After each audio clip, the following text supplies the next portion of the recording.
Mayonaise-Sized Preview, watch live. Tafazolli interview, watch along. Unfortunately, against Swansea, I remember. Good evening and welcome to this very, very special edition of the Pint-Sized Preview. We're here tonight watching or listening to the Ryan Tafazolli interview, which we've been waiting for longer than a win, and that's been just over 2 months. So sort of sit back with us and I guess just listen to it. Jaden, evening. What are you drinking? Evening, George. I'm drinking Bailey's tonight because I'm posh. I thought I'd bring out the big ones for this momentous occasion on Wickham Twitter that we've all been waiting for. I mean, it is a very special occasion, isn't it? I mean, I've got to say fair fucks to Harrison because we've all been waiting a very long time for this. Evening to you as well, Aaron. Finally. Evening, boys. What is it you're drinking tonight? I'm on the Guinness tonight, so hopefully that'll get an approval from Kyle for once. I was going to say, I'm hoping Kyle joins us at some point because I'm sure he's got a lot to say about everything. And once this fantastic, riveting interview is over, we will carry on with the preview as normal. But for now, let's just sort of sit back and enjoy what they've got to say, I guess. You guys cool if I meditate to this shit?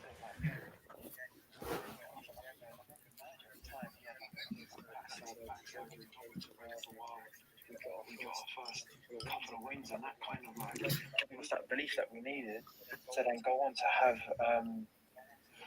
a good season. But I really do think that the first 7 games is what let us down that year. If there was more time, I do think like the form we were in, because we were in good form before the end of the season. We would have survived if it was I know it sounds stupid, but if the season was a little bit longer. Yeah, or if the Derby situation happened. Yeah, of course. That was obviously out of our hands. And sometimes you need that little bit of luck, and that could have changed, where we are right now. But it wasn't to be. But I was confident that we would bounce back up with the team we had. I was like, all right, going to League One, and I remember coming back down from the Championship. Yeah. When you get used to playing at that level, and then you come down to League One, I remember like. We were like, yeah, like we're gonna do well here. Like we all found the level relatively.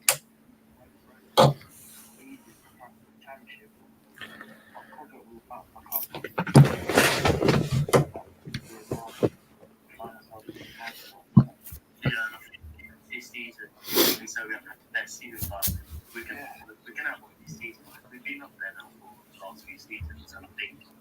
He's got a point as it goes. He's right. He's quite bang on, yeah. For every good season, you've got to have a shit one. I'm always like full of belief, and I think there's nothing stopping us from going on like a good run of There is tough. Climbing the table. You know how it is. You string 4 or 5 wins together. Finally find. I was going to say, let's have a discussion about that then, Jaden. What is stopping us from having a good run of form? Tactics, I think, after Saturday. Honestly, no, Saturday was just... Oh, my God, I can't. It's too loud. Sorry. Let me turn it down and I'll resume the discussion. Yeah, I think Saturday was more proof in the pudding that it's not really... As Grimmer came out and said after the Morecambe game, where there was a lack of effort from some players... But even when the players are putting in effort, like they're throwing the kitchen sink at it against Shrewsbury, and they didn't seem to just have the cutting edge. It's definitely an attacking sort of thing, maybe. I think defensively, against Shrewsbury, like against Barnsley, we were relatively okay. Like the goal against Barnsley was just a freak goal, crazy. And then obviously we gave whoever it was a bit too much space. Taylor Perry, I think it was, he scored. He had a bit too much space against Shrewsbury, so just small errors really that need working on. But yeah, I'm not too optimistic after the last few weeks, but I'll always hope that we can improve. I was going to say a tricky one this weekend as well. I can't really see us bouncing back too well. I'm not going to be too disheartened if we lose this one, to be honest. It's Derby. They're on a hell of a run of form. I think like the crucial games coming up are the teams also in poor form because we've got Port Vale and then Exeter straight after, two of the worst form sides in the league. And Leyton Orient away and Bristol Rovers at home. That's 4 very winnable games in the near future over a short period of time. So if we went and won at least 2 of those, I'd be more than satisfied, really. I think this season playoffs is a write-off, and I never really expected it anyway, but we're a little bit lower and closer to that relegation zone than I would have liked. So just a few more wins and points in the bag, and I'm a happy bunny once again. I mean, if we do fail to get results, Alan, just before and after Christmas in those 4 winnable games, is Bloomfield's job has got to be in trouble, isn't he? Anywhere else you would think so, but I'm not sure it will be in trouble this season at Wickham unless we're like bottom 3 kind of thing. I don't think unless we're really in the shit, they'll even think about doing anything. Mate was saying the other day the Hanlon contract is a bit of a sign, possibly, and he might have a point that would we have given Hanlon a new deal if there was any doubt at the moment over the manager? Possibly not. We've seen it. We saw it happen with Nick Freeman, didn't we, a couple of years ago? Yeah. Long-term injury. I suppose for Hanlon, it's job security. For Bloomfield, it's a player that he knows well. I mean, perhaps a little bit early per se. I'm not sure quite what he's done to deserve a new deal this season. Is it sentimental, Jada, more than anything? Yeah, kind of. I mean, Wickham's a club sort of built on sentiment, really, and it's like we handed out contracts to the likes of Jacobson, McCarthy, who realistically probably were lucky to get a deal last year, I think, because they're both pretty sporadic players for us. And yeah, obviously, Bloomfield's loved by everyone at the club. I love him. I want him to do well. I'm fine taking a hit for a few seasons as long as we stay in League One. But I agree with Aaron. I can't really see the board doing anything unless it's like seriously, seriously bad. Like we're, say, a few points adrift going into March or something inside the relegation zone. If that happens, then I could potentially see him getting the boot. It's just who do we bring in after Bloomfield goes? Like, when I wouldn't with this board, I could honestly see them bringing Ainsworth back, and I wouldn't want that. I think we got to move forward now. He's gone. He's had his time with us. He was a great success. He's arguably our greatest manager of all time, and we've got to just move on. There's good managers on the market like Michael Duff and that, but is it worth it really sacking Bloomfield 9 months into his tenure just to bring another person in and have a completely new era again? Or do we just ride it out like we did with Ainsworth and eventually reap the rewards? That's my thinking behind it. I'm not sure what point, but I think he's talking about his youth days at Southampton, which I didn't know about, to be fair. So this is interesting.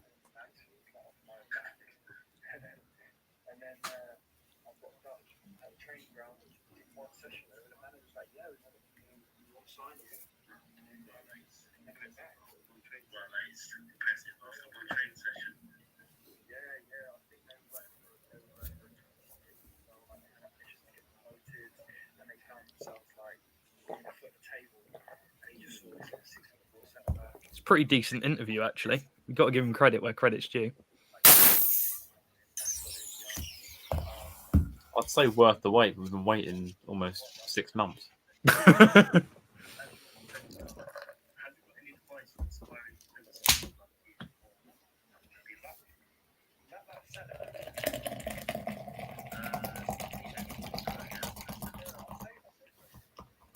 On the topic of Tafazolli, what did we make of his performance in the Chris MD video, if either of you two have watched it?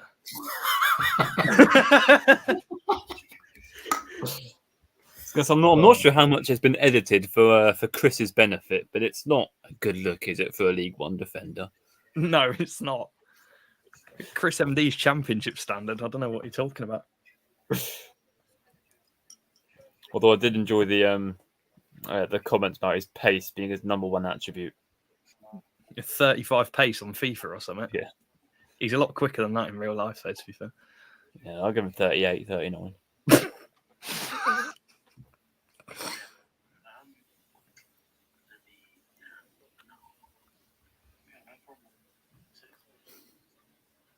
this one came in for someone, and I don't know who's the most underrated player at Wickham.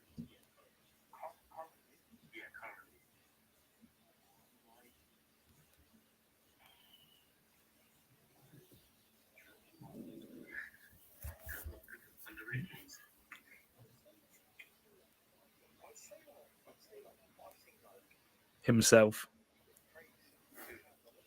Yes, I'm not sure I'd say it's underrated. It's a bit of a tricky one, isn't it? It's like Who would you guys go for that question? It's like in youth football when you win the most improved player, isn't it? Yeah. It's another way of saying, who's shit, basically.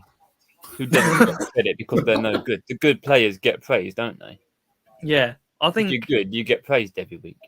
In the past, I've said people like Wheeler and Obita, the year we got to Wembley, were a little bit underrated and they didn't get enough praise from the fans, or what I saw at least. But there's nobody I really call like underappreciated right now. Mm-mm. I appreciate all the players equally. Squad that we've got fit. The good players do seem to get praise in this squad, like Freddie Potts. He's had a lot of praise. Lee, he's been good. Killian, done well.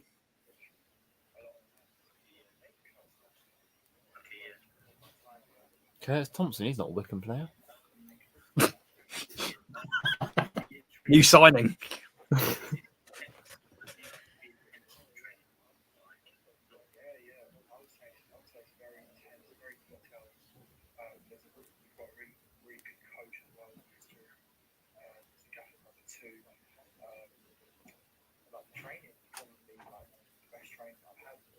Well, see, that is interesting. That is really interesting, actually. Yeah, it's good.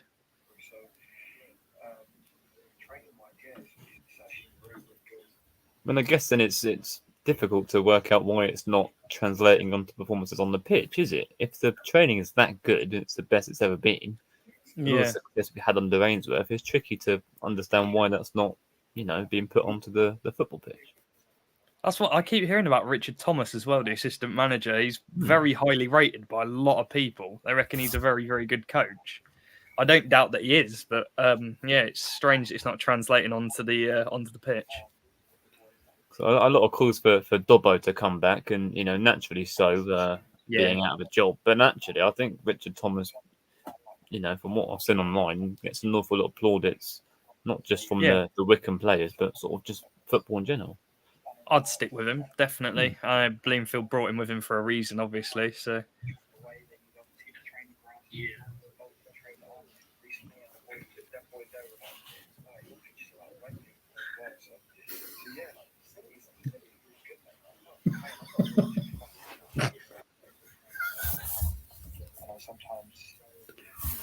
Isn't our training ground made out of corrugated steel? I was going to say, how's it like Wembley?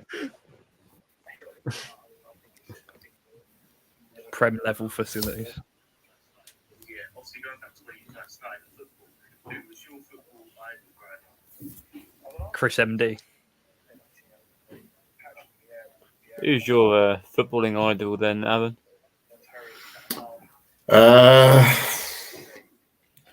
Growing up, probably someone like growing up as a Chelsea fan, someone like Drogba, Lampard, one of the kind of standouts there. What about you two? Go on, Jaden. Me, probably. If I'm honest, before I realised Wickham had a team when I was little. Yeah, I used to love United and Wayne Rooney, so I'd probably go Wayne Rooney. But if I'm going to go Wickham, when I was little, the first player I really liked was Marvin McCoy because he high-fived me at Exeter away in 2011. So Marvin McCoy was my footballing idol growing up. Well, I'm going to have to agree with you on the Wayne Rooney one. I was a big United fan when I was younger through my dad. So Wayne Rooney was the one for me. I remember watching that actually live. Oh, yeah. I went up to Old Trafford a few times, and Wayne Rooney, sort of in the Wayne Rooney, Tevez, Ronaldo era, and they're just different gravy. I still remember the games vividly; they were that good. That's the one thing that fascinates me about Sir Alex, how he just crafted a team out of just unheard of players like Vidic, people like that. It's got them from lower clubs and just made them these world class players. It pops up quite often, doesn't it? Some of United's lineups in the Champions League. You got back four, like Rafael da Silva, John O'Shea, Johnny Evans, and Alexander Butler, and they'd go and spank teams 4-0 in the Champions League. Yeah, they had so many just random players, didn't they? Yeah, but they all seem to put a shift in, and just good players. There's a few that didn't turn out very well there. I remember Kyle said? Bebe. He was supposed to be Very next few world though. beater. Very few. Yeah, Bebe. He was supposed to be a world beater. Makeda as well. I still remember that goal against Aston Villa. Sat in my front room. Makeda was Is Thursday Kyle night in the Thursday. waiting room now? So that's sorry. Is Kyle in the waiting room now? Yeah, he might be. Because he's just sent a message. Oh, he is. Let's get him in. Says, let me in on He's time. in the for waiting this. room. Let's bring him in. Sorry, Kyle. Oh, God. Here he comes. Oh, God. Oh wow! Hi. That's a cold night in Kyle's gaff. Yeah, well, because he lives, mate. Got to save the dough, innit? Yeah. How's it going? All right. Not so bad, Yeah, mate. yeah. How are you? Yeah, all right. I just caught the tail end of your conversation about favourite players growing up. So I want to get the perspective from an old boy. You talked about going to see United with Rooney. I used to go. So my dad was a season ticket holder at United. He had it from like the 80s and 90s. So yeah, I was pretty privileged to go and see the likes of Cantonars and Paul Scholes when he was young, Giggs, Keane, Andy Cole and Dwight York up front, Yap Stan in defence, Peter Schmeichel in goal. Yeah, not Very bad. decent. Very decent. I mean, even that team shits all over my year of watching United. Oh, I mean, that's just one of those eras where it's the likes that you'll just never see that kind of generational talent come through that class of '92 ever again. I think you'd struggle to see it. Certainly in my lifetime for the caliber of player. Paul I've Scholes. just seen what this is called, Mayonnaise-Sized Preview. How have I just clocked that? Mayonnaise-Sized Preview. Tafazolli interview watch along. What's going on tonight? What is going on? We've got 6 viewers somehow. I'm very sorry to the bullshit you've been treated to. I'm not sure. I'm sure you got better Instead of things to actually do. listening to the Tafazolli interview, they're listening to us listen to the Tafazolli interview. You got to Is respect the that- crew. Does that 6 include the 4 of us that are on here? Hope not. It's gone up to 7. Clearly, we're doing something right. I know there's at least 2. I know Clark's listening. Oh. Sorry, Dad. Hi, Dan. I'm going I to guess say we this did really lasted good. a lot longer than I thought it would. I thought it'd be over by about 2-3 minutes. It's an hour long. Wait. Who are we listening to? Harrison's interview of Tafazolli. What, Bond? Yeah. Yes, Barrison Hon. 007, License to Kill 007. Time.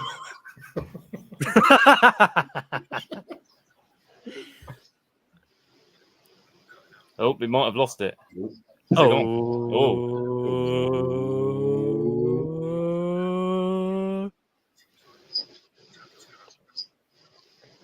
We've lost Taff. Oh, I think it's over.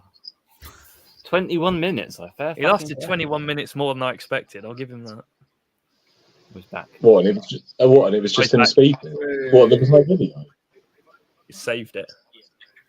Taft's got shit broadband. I was going to say 3K a week and you can't afford good Wi-Fi. What's going on? George. That's a low blow.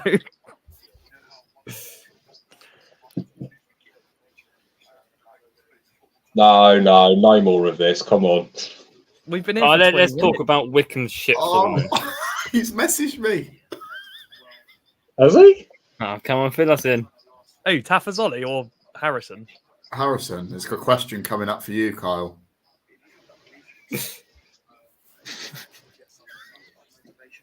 Would you rather fight 10 duck-sized bears or 14 jars of mayonnaise? Where did he get that one from?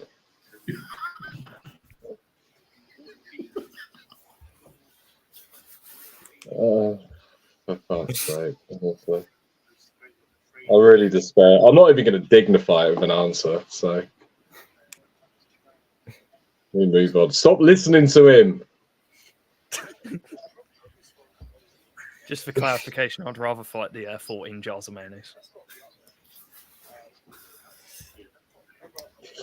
It's How are the jars of favourite mayonnaise fighting back? against MK. I guess it would depend. I guess it would depend really on if Sprat was defending the mayonnaise. Can you take him down and 14 jars of mayonnaise?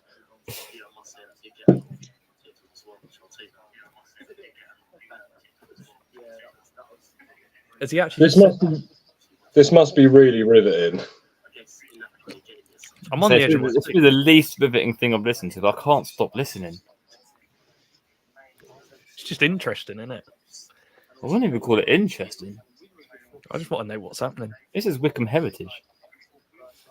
This is like up there with that transfer deadline day space. That was, to be fair, that was good fun. That was the best moment of Wickham Twitter, I reckon. That was the only time where I think Wickham Twitter has been fully united. It was so good. We brought it together. We got to do it again. Yeah, I really enjoyed that. The U's and R's of whether Elliot Nevitt was going to sign, was he not? And the Tango Ice Terrace. Oh, fucking hell. Yeah. Aaron. He's just asked, would you rather fight 10 duck-sized bears or 100 mayonnaise jar-sized ducks? He thinks that's the question. Shit. Oh my god! I've got to listen to see if he asks it, because he will ask it. Please ask. Is this? Are we actually doing live trolling? Yes, we are. It is titled a Tafazolli interview watch-along. This is what it's marketed to be. I mean, I thought just when we couldn't get any lower, we finally reached the bowels, haven't we? It's a long Thursday evening. Come on, Drummond. You know we'll always find a step lower to go. Well, let's be honest. We ain't going to fucking talk about Wickham, are we? This should take my mind Who's in off the how bad weekend? we are at the minute. Who's in the weekend? Derby. Great. Are we going to win? No. Moving on. We're going to lose.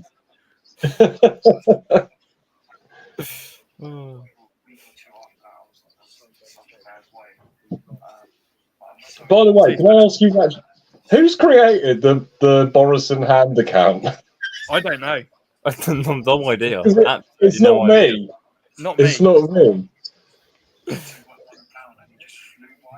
I've got no idea where that one come from. I No don't clue. know where that one came from. I remember going into it like saying to the lads, I should have no regrets here. Come on. Just don't look at it feeling any sort of regret. Aaron's comments got 3 likes. Has he done it at the bare minimum? Has he pronounced his name right? Yeah, he has. Well, the lad's done his homework, man. He didn't call him Ryan Faffer Trolley.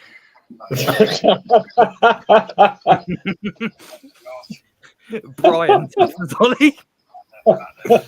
Brian Ravioli. Showed in that second leg why MK Dons were really up there, and you could tell that they should have been up there and more, but they wasn't. Come on. The best team on a day. But how was the travel? Was you could excited for the second? How was the travel? What, to Wembley? Just listen to music. About half an hour, I'd imagine. Yeah. Well, I don't. Well, they were only going to fucking walk it, were they?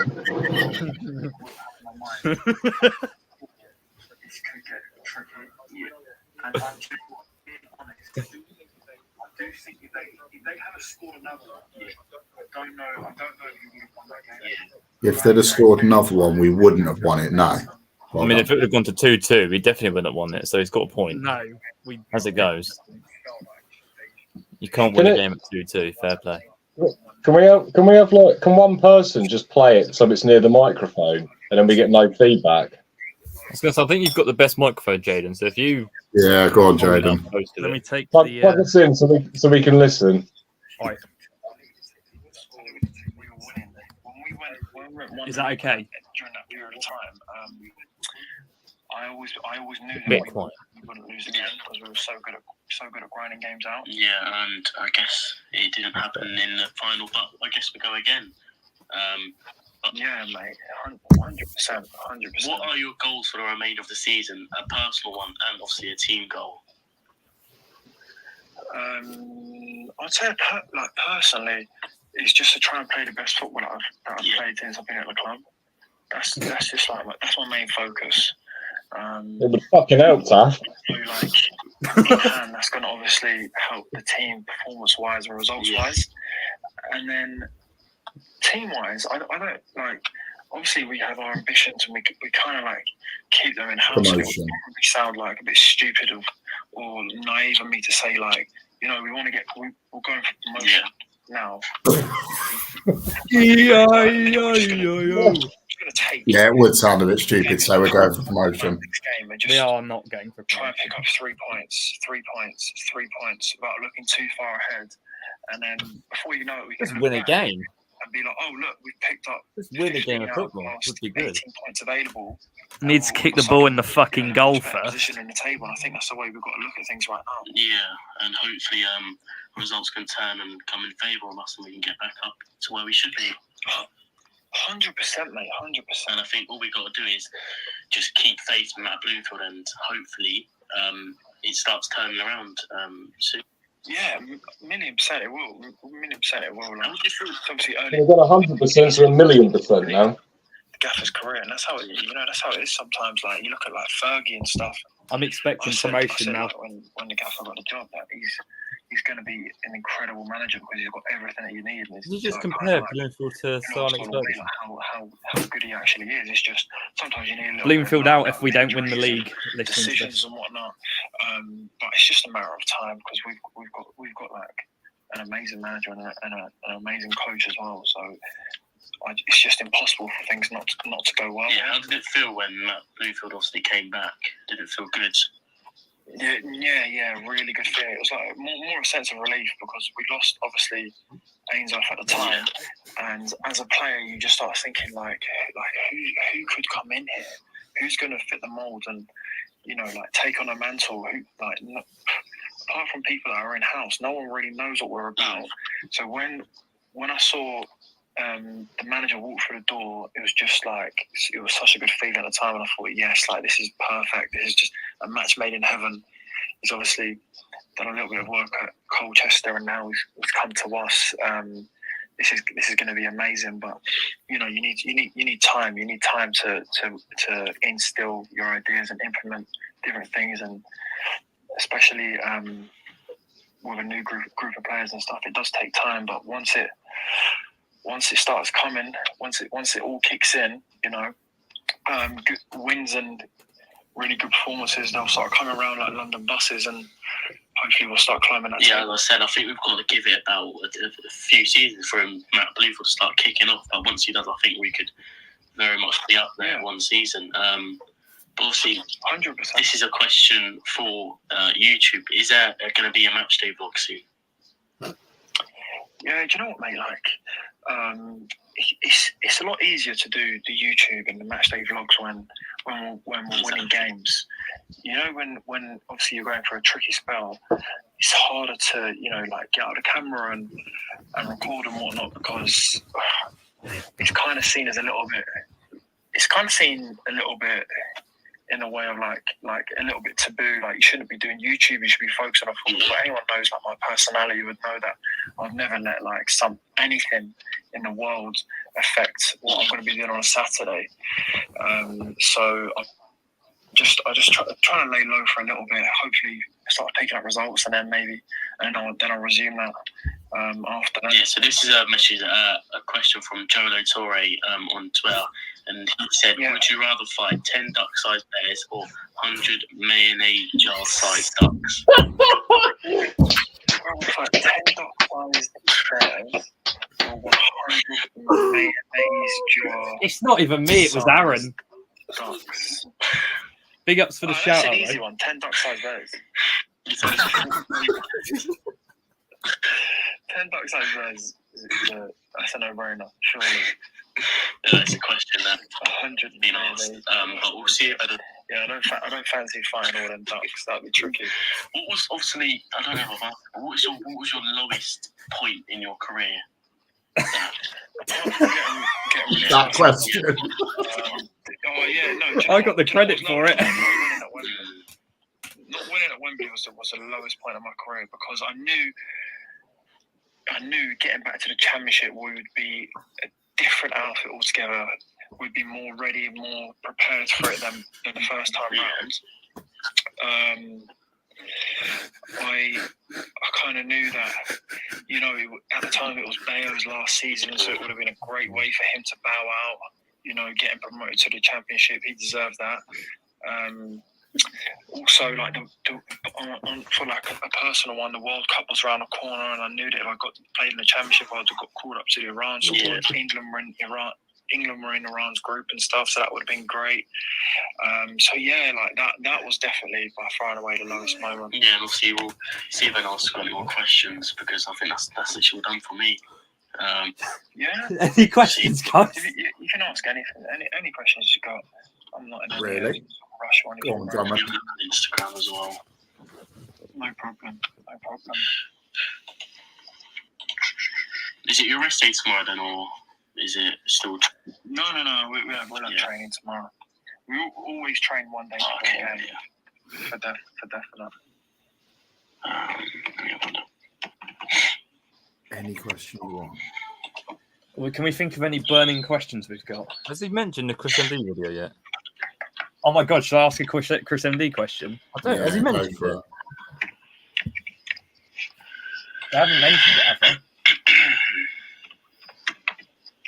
I got a question. Can you come on the Pint-Sized Preview? Oh, go on. Oh, go on, please. Oh, I can't do that. That's just rude. I'll just buy one through. Oh, no. Oh, God. What has he put? There's a question like around the dressing room. I've just said that. You've got years of experience. He's so good for not just the younger lads, but the older lads as well. Oh, glass has got the cheaper. He's seen it, done it all. So he's really, really good to have around. Really nice guy as well. Yeah, and another one's come through. How good is Freddie Potts? I thought he was going to ask you, wasn't unbelievable talent. Is he only 19? I don't know, actually. I don't know. So, like, it's crazy, like, that age to have that much talent.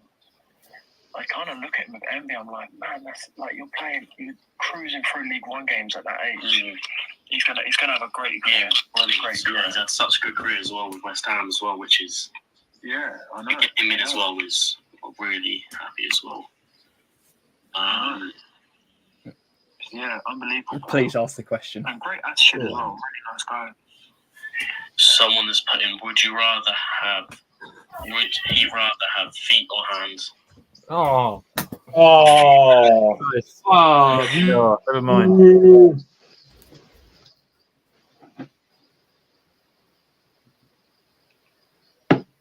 Oh no, Jaden's gone. Oh, no. Oh no, the moment of glory. It could be it as well. To be fair, that's a great pose as well.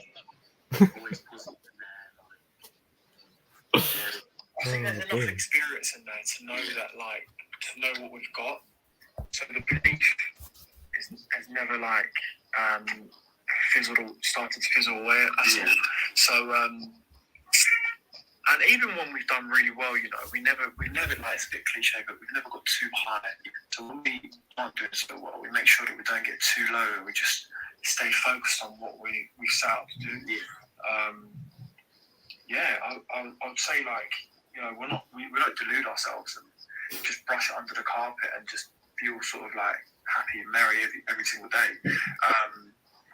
We know, like, obviously the situation that we're currently in, it actually motivates us. The internet did just die. Or to do even more than we were doing before. What would you say your favourite thing in the training ground is? Favourite thing? The car park. The car. The gate. Some people probably answer that for me and be like, he loves the physio room. But The mirror. I'd say Probably everything. Like the facilities are really good. Like, Farino gym, Joseph. pitches. Obviously, it's not like it's a training ground. It's not. You haven't got like a cinema there or. Obviously not. It's just you go there to work, and luckily, like it's a place that I actually love going into. So I'd say the full shebang. Really, I like all of it. Yeah, let me. What's all of it? Amazing. Yeah, I'm really really happy and delighted for him. Yes, he was doing so well, and then unfortunately, like these things happen in football. You get these long injuries.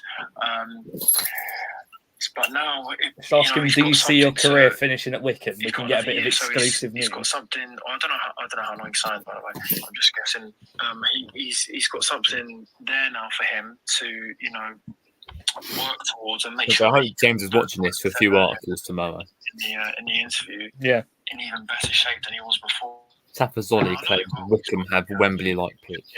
He was just getting going, really, wasn't he, Brandon? Just came at such an unfortunate time for him. Yeah, someone has said, can you ask Taff if he'd rather 10 shots in vodka reds or 10 shots in the hourglass?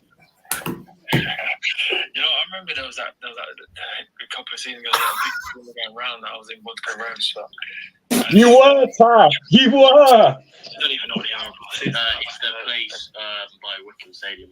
It's a pub. I don't know where the hourglass is. I think that was my fault, and I think he clapped back and said it never happened. I got so much fucking shit for it. Oh yeah, that was your speed, wasn't it? Yeah, someone has said. I think That's him never coming on here then. Really nice guy. So I did. So like a few months ago, I did a YouTube video with him, and he just released it. I think 2 days ago or something like that. Where every time when he scores past a defender, he moves on to a better defender or whatever. And he was a top guy, man, top guy, like really humble, down to earth, just nice guy, like full of banter. Yeah, I really like that. And obviously, this is a message for Wycombe Way, and obviously, I just want to give a shout out to him because he does do amazing content and he makes charities happen. He said, do you think he ran out of this year's? Thank you, Harrison. I know we've given him plenty of shit. But the fact he's actually made it happen, I think deserves a little bit of respect in itself, because we've given him a lot of stick for it. He's actually pulled through, hasn't he? Well, it only took 4 months. He's going to get a few YouTubers down for the charity match, apparently. With Wycombe so far this season or previous seasons? Say that again, mate. What is your favourite atmosphere with Wycombe so far this season or previous This is Thomas. Favourite atmosphere? You know what? There's actually been some really good ones. Definitely not this season. There was a time when I was injured. I got in amongst the terrace, and I was like, "Wow, it actually goes off in here." And when you're sitting in other parts of the stadium, was he on the terrace? As players, the stand, just behind the dugout, you don't actually realise how intense it can get in the terrace. And I was really like kind of shocked at how bouncy it is in there. I think maybe like sometimes because of the way it's designed at the roof over the top of the terrace, you kind of get stuck in that little bubble where it's like kind of separate to the rest of the stadium in some ways. But the atmosphere is great.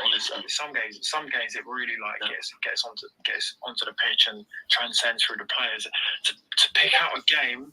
I'm going with the MK at home in that first leg. That was everything.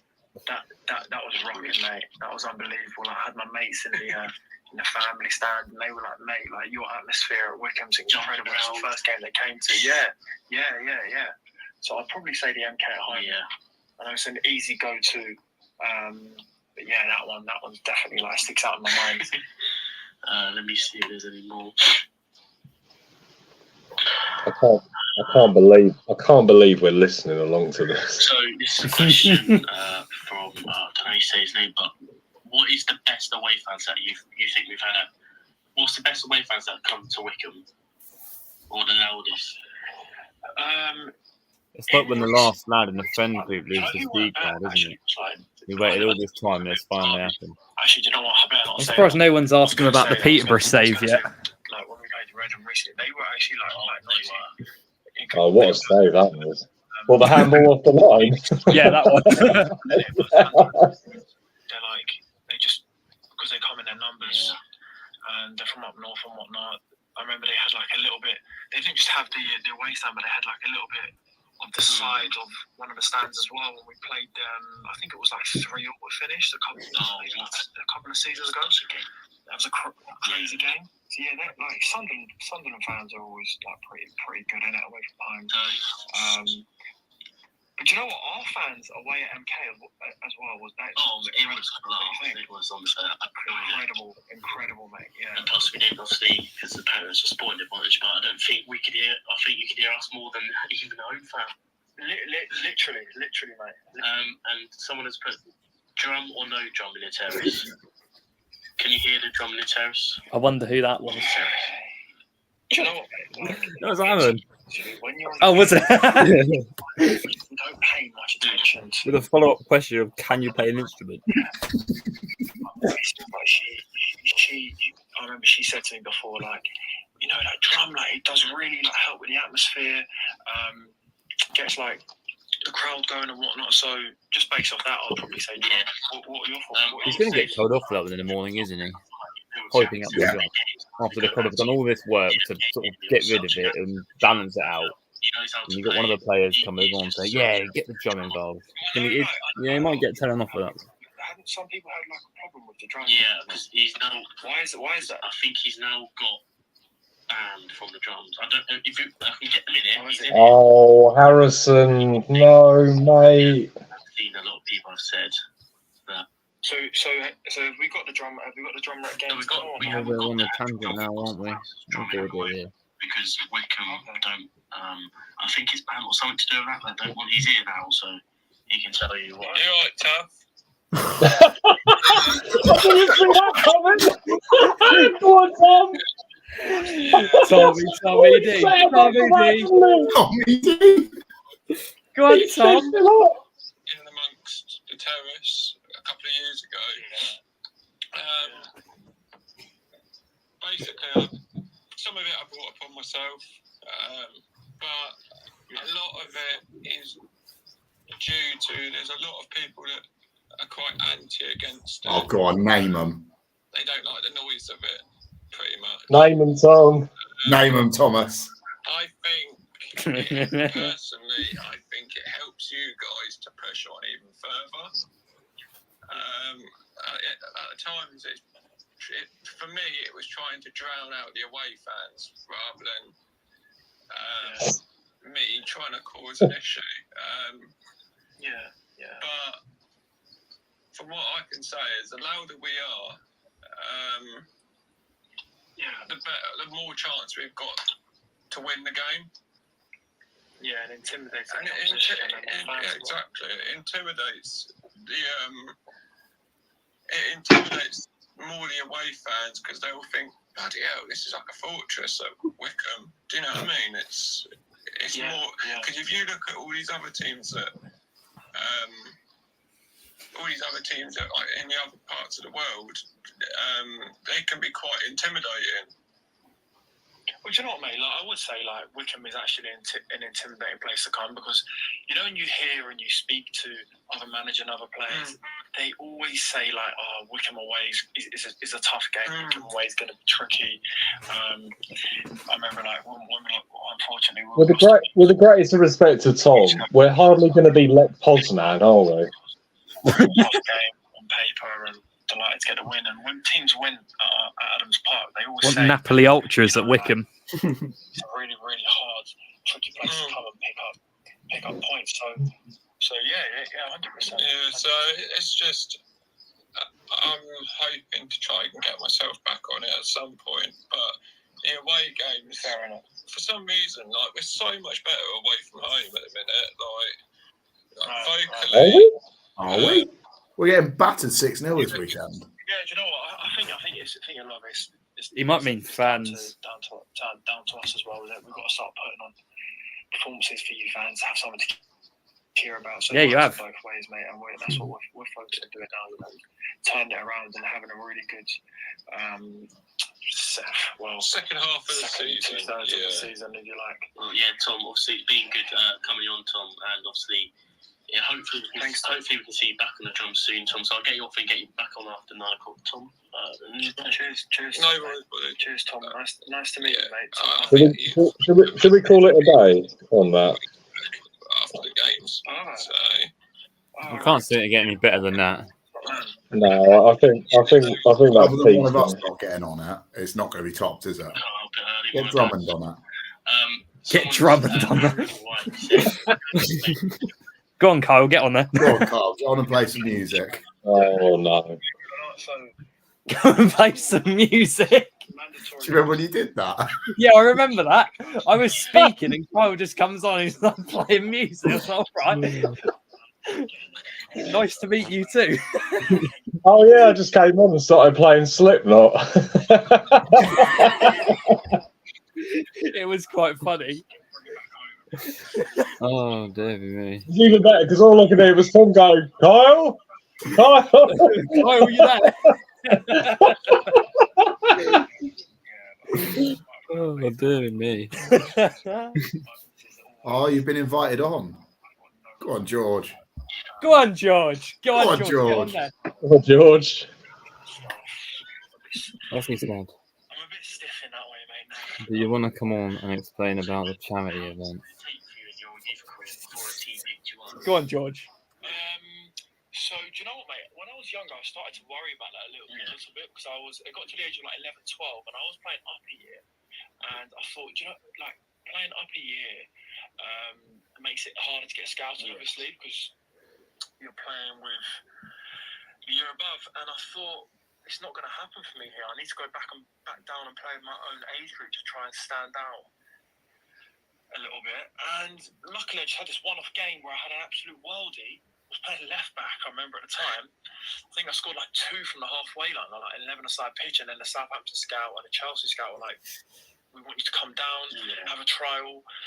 Went down to Southampton. I don't know why I chose Southampton over Chelsea when Southampton was an hour and a half away and Chelsea was just down the road in Cobham. I'm obviously from Surrey, so Oh, Drummond's had so I enough. said Southampton, so I stuck to my words, and then so I kind of got lucky. You need a bit of luck, like I say, all the time, especially at that age. Yeah, we're going to see if this person wants to come and talk about the charity because This person, you know what? I'll take it. I'll take it.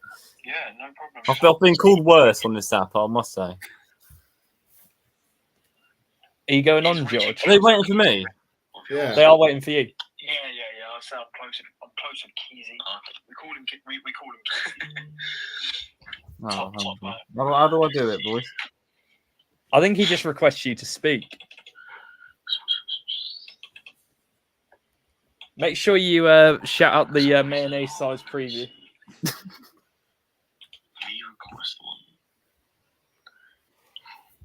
Oh, he has actually invited me to speak. Go on, George. All right, hold on, boys. This is the first a podcast inside the podcast. No, mate, it's totally fine. It's long overdue. Like I said, you always try and get any of the other lads. Do you want me to turn it off, George?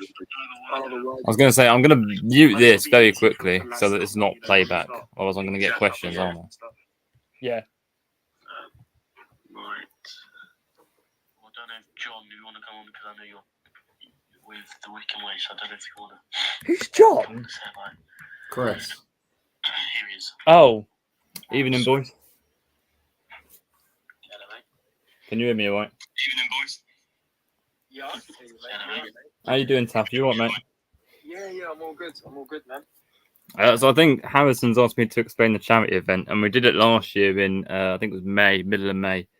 We had 44 Wickham fans come down to Adams Park to play a big 90-minute match for charity. We raised just over £1,500 for charity, PKD charity, which is a kidney disease that me and the family suffer from.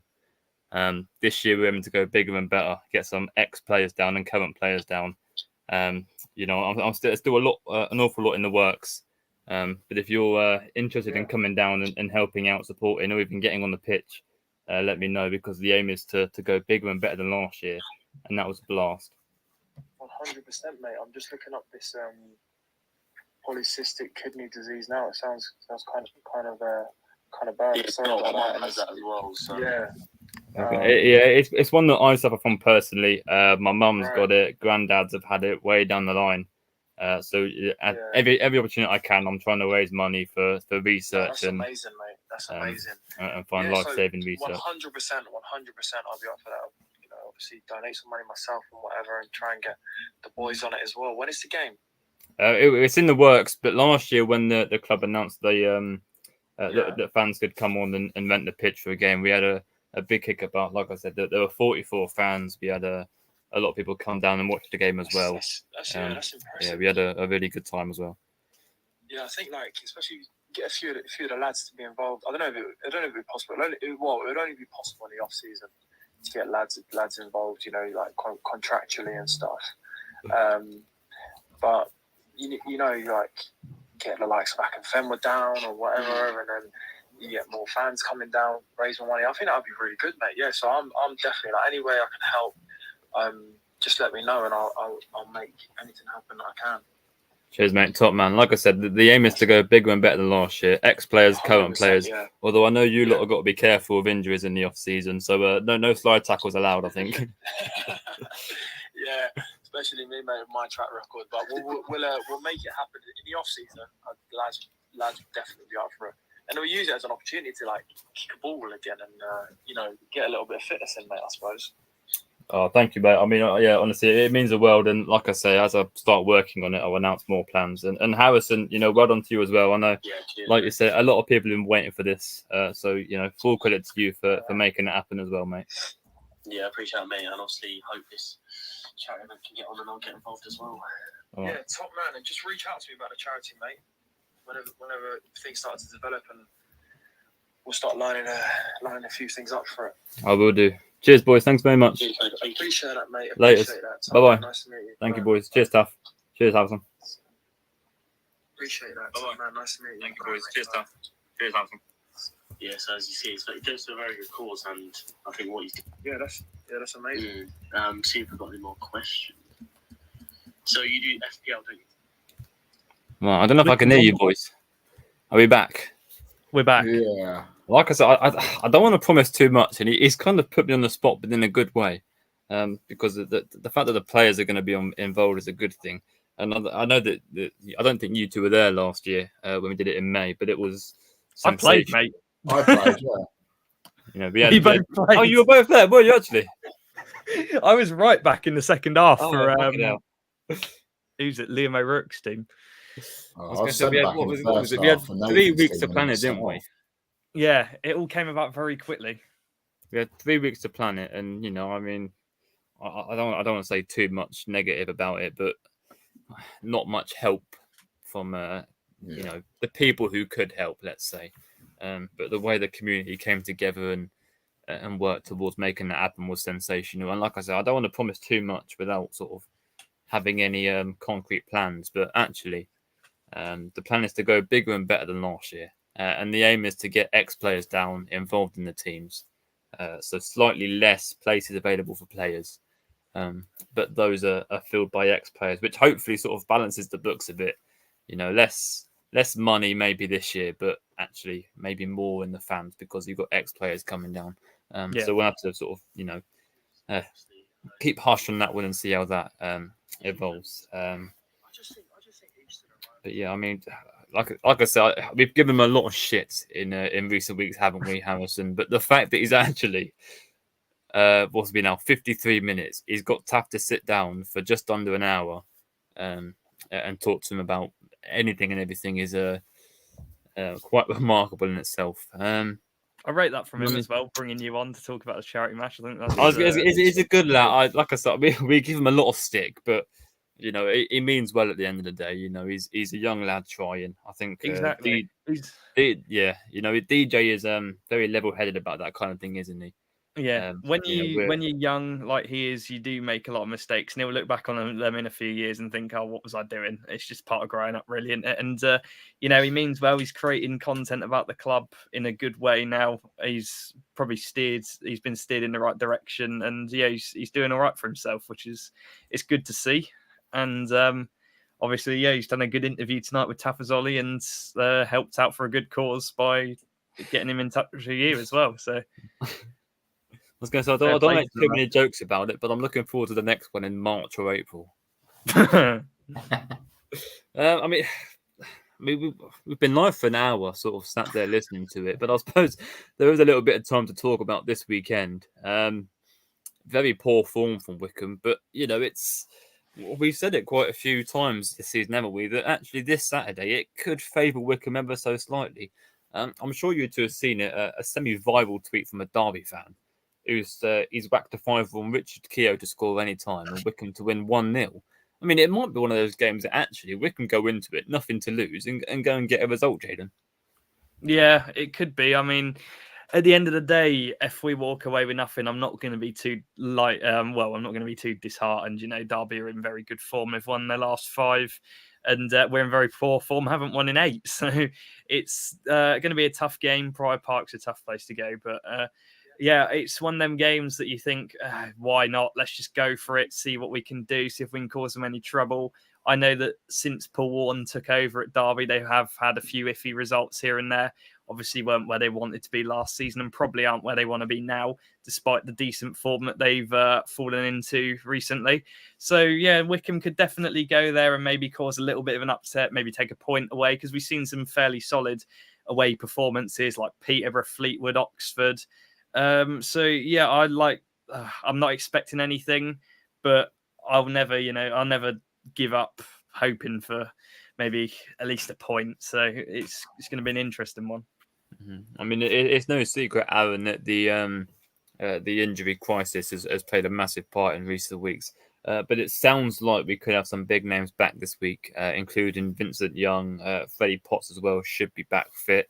I mean, if Wickham have got a fully fit team, they can take a game to anyone in this league, can't they? Yeah, fully fit team we can. Sort of echo what Jaden said. I don't expect a lot, but like you said, you never know. It's the kind of game where maybe the pressure's off and no one expects us to do it, and we go and shithouse a 1-0 win or something, or a 0-0. I'd take a point. But yeah, Freddie Potts back will be a big boost for us if he is back this weekend or in the next couple of weeks. I suppose the only dampener, Jaden, leading up to the game is the old attendance police have shown their heads again. We've lost Sunderland and Sheffield Wednesday, and it seems like Derby have taken it upon themselves to be the new attendance shaggers in League One.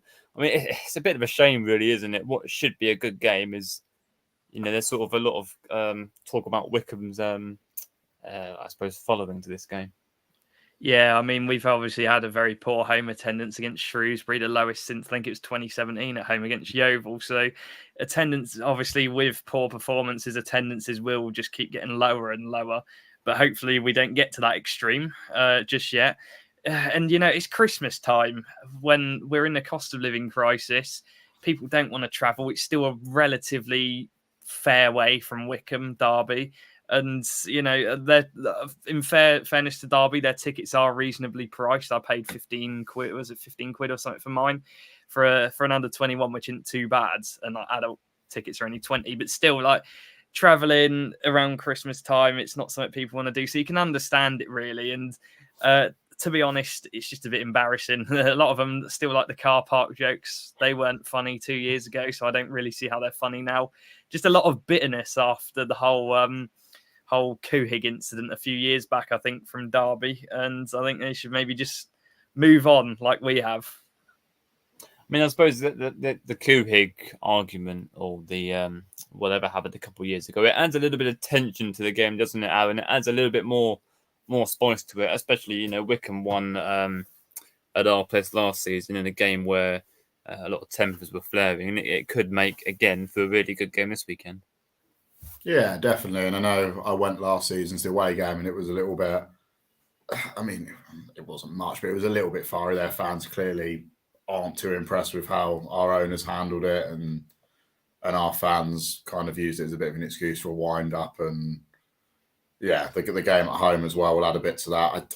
I don't think it's that big a rivalry. I know some people would like to make it out to be one.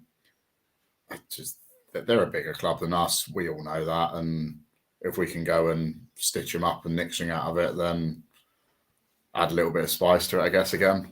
Mm-hmm. I mean, I don't really want to go back and talk about recent performances and results for the obvious reason it's quite negative, hasn't it? We've had, 8 weeks, or I suppose 9 weeks now, really, without a win in the league. A little bit of cup success, though, Jaden. A lot of stick has been given to the, whatever it's called nowadays, the checker trade, the pizza trophy. But actually, it might come down to this season being the fact that a run in that cup might be a success. Yeah, I mean, you'd take it, wouldn't you? At the end of the day, if we get far into it, if we get to the final, it's a trip to Wembley. So if we don't get our aim of getting the playoffs, then at least we get a day out at Wembley. But it's one of them trophies that you just like, I don't really care unless you get far in it. So obviously we've drawn West Ham under 21s, and that's probably a favourable tie because you don't normally see the under 21 sides progressing too far into the tournament. But Fulham gave us a good game, in fairness to them. They got some very, very decent young players, and I expect the same from West Ham. So it's a nice sort of distraction to take our mind off of how badly it's going in the league and the FA Cup. But, at the end of the day, I'm more than happy to have a little bit of a cup run in that and just see where we go. I wouldn't be too disheartened if we get knocked out. I'll be buzzing, obviously, if we get to go to Wembley. So, yeah, it's nice to still be in that competition despite all the slander it's come under in recent years. I don't want to talk about the Morecambe defeat too much, but given the way we've taken the what is it? Is it the Bristol Street Motors Trophy? We've taken it quite seriously this season, haven't we? A couple of strong lineups against weaker teams that the opponents have put out. Are you surprised in the way we went out of the FA Cup, given how seriously we've taken the Bristol Street Motors Trophy? Kind of. I mean, the team we put out on paper was perfectly capable of beating Morecambe 100%. It was a strong enough team, in my opinion. But like Grimmer said, it was just sort of the attitude, really, the performance. We didn't really look like we cared. And obviously, Matt wasn't happy with it, and he obviously let the players know that. It's just a really strange game. It's like the Sutton one. Like I'd have expected us to, we put out a team capable of beating Sutton, and we just didn't. And we had the prospect of a very decent tie in the next round of the Carabao Cup when we had like a League 2 team that were bottom of the league at the time and still are now at home. Like it's baffling how we just can't seem to win those sort of games, especially after we went to Bradford and won with pretty much the exact same team as what we lost to Morecambe with. So it doesn't really make sense to me. I'm just sort of thinking that we might wrap this one up tonight, and I'm thinking we might come back again tomorrow night if we can to have a serious discussion about Saturday's game and recent performances, because we've done this last time as a bit of a joke, didn't we? Really, and actually, to be fair to Harrison, it was actually quite an entertaining listen. I mean, I'm going to have to go back and listen to it, sort of, post recording, but I'm hoping that sort of some of the guys are free tomorrow night for a more serious chat. But I suppose I'll ask you two for your predictions for Saturday then, and sort of what you're expecting from the game in general. So if we go to you first, Alan. I'm torn between us somehow sneaking straight and just getting absolutely smashed. I think lose 3-0. I'm not expecting a lot, and if it's anything other than us getting hammered, then it's a massive positive from what we've seen over the last few weeks. And I think Derby have they found form at the right time, haven't they? Without looking at it specifically, I think they're 5 wins in the last 7 or 8 or whatever it is. And I think Paul Warne was under a fair bit of criticism September, October, and he's really turned it around. And Wycombe sort of struggling to perform at the wrong time in the lead up to the busy festive period and overall. I'm very much in the same boat as Aaron, honestly. I feel like looking at the form, it's either the perfect time for Derby to play Wycombe or the worst possible time for Derby to play Wycombe, because obviously they've got 5 wins out of 5. We haven't won in 8. So either their complacency is going to show, we go there and nick something, or we get absolutely hammered. And the optimistic part of me says that we will get a reaction. We could get a point. But I feel like I'm going to be sat there in Pride Park on Saturday, 2-0 down inside 20 minutes and thinking, what was I thinking? So by that logic, I think I'm going to go with I reckon maybe 3-1 to Derby. I'm not too optimistic, but yeah, it's one of them ones where I really don't know what to expect at all until the game's kicked off. So hopefully we sneak something. We could well do, but I can't see it, if I'm honest. Mm-hmm. Are you going for a 3-0 then, Aaron, as well? Yeah, go for 3-0 Derby. I was going to say, I think I'll take a goal, but I'm sort of in the same boat as you two, but I can't really see us getting too much from it. I'll snap your hand off now for a 0-0. Never mind a draw with goals. And so I suppose that just about wraps it up for tonight. Like I said, I hope we could do something again tomorrow night and I suppose take it a bit more seriously. Have a chat about recent weeks, sort of the next few weeks and where Wickham are going wrong and could improve. But thank you to you both for joining me tonight. Thank you to Kyle, who we sort of lost halfway through. I'm not sure if we just sort of had enough of us listening to the TAF interview, I think so. If he had to go somewhere. But thank you to Kyle for showing his face. Thank you to Aaron and Jaden. We hope you sort of enjoyed whatever this was. And we will see you very, very soon. Take care, everyone.